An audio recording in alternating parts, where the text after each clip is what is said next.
বাবা, কতদিন দেখি না তোমায়, কেউ বলে না মানিক, কোথায় আমার ওরে বুকে আয়। আজ ৬টি বছর একবারের জন্য বাবার আদর পাইনি, বাবাকে বাবা ডাকতে পারিনি। কখনো বাবার পরম স্নেহের হাতটি আমার মাথায় বুলিয়ে দিতে দেখিনি।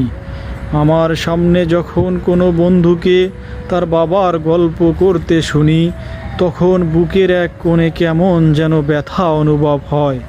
আমার বাবা ৮-১০টা বাবার মতোই সাধারণ বাবা ছিলেন, প্রয়োজনের নীরব যোগানদাতা ছিলেন।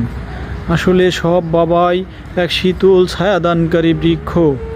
বৃক্ষ যেমন ছায়া দেয়, ফল দেয়, জ্বালানি দেয়, দেয় বাঁচার জন্য অক্সিজেন, তেমনি বাবাও ছায়া দেন, ফল দেন, দেন সমাজে মাথা উঁচু করে বাঁচার আত্মপরিচয়ের অক্সিজেন। যদিও আমার বাবা পৃথিবীর সেরা বাবা নয়, তবে আমার বাবাই আমার পৃথিবী। আমার বাবা আমার হিরো, আমার অনুপ্রেরণার আশ্রয়স্থল।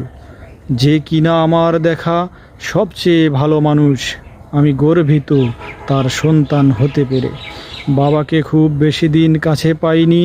আমি যখন বাবাকে বুঝতে চেষ্টা করেছিলাম, ঠিক তখন ওই বাবা পরপারের ডাকে সাড়া দিয়ে চলে যান। হাজার কোটি বার চেষ্টা করেও বাবা তোমাকে আমি আর কোনো দিন বাবা বলে জড়িয়ে ধরতে পারবো না। বাস্তবতা বড়ই কঠিন, কঠিনময় এই সময়গুলো। তোমার প্রয়োজনীয়তা কতটুকু ছিল তা একমাত্র আমার মতো বাবা ছাড়া ছেলেরাই বুঝতে পারবে। বাবা, তুমি আমার আদর্শ। আমি আমার চলার পথে কখনো কারো কাছে তোমার ব্যাপারে কটু কথা শুনিনি। এটাই যে আমার গর্বের বিষয়। বাবা, আল্লাহ যেন তোমাকে জান্নাতবাসী করেন, সেই দোয়াটুকুই করি। আমিন। ইতি একজন বাবাহারা সন্তান। ধন্যবাদ সবাইকে। সবাই একটু বেশি বেশি করে শেয়ার করে দিবেন ভিডিওটা, যাতে করে কোনো সন্তান তার বাবাকে বেঁচে থাকতে অসম্মান না করে।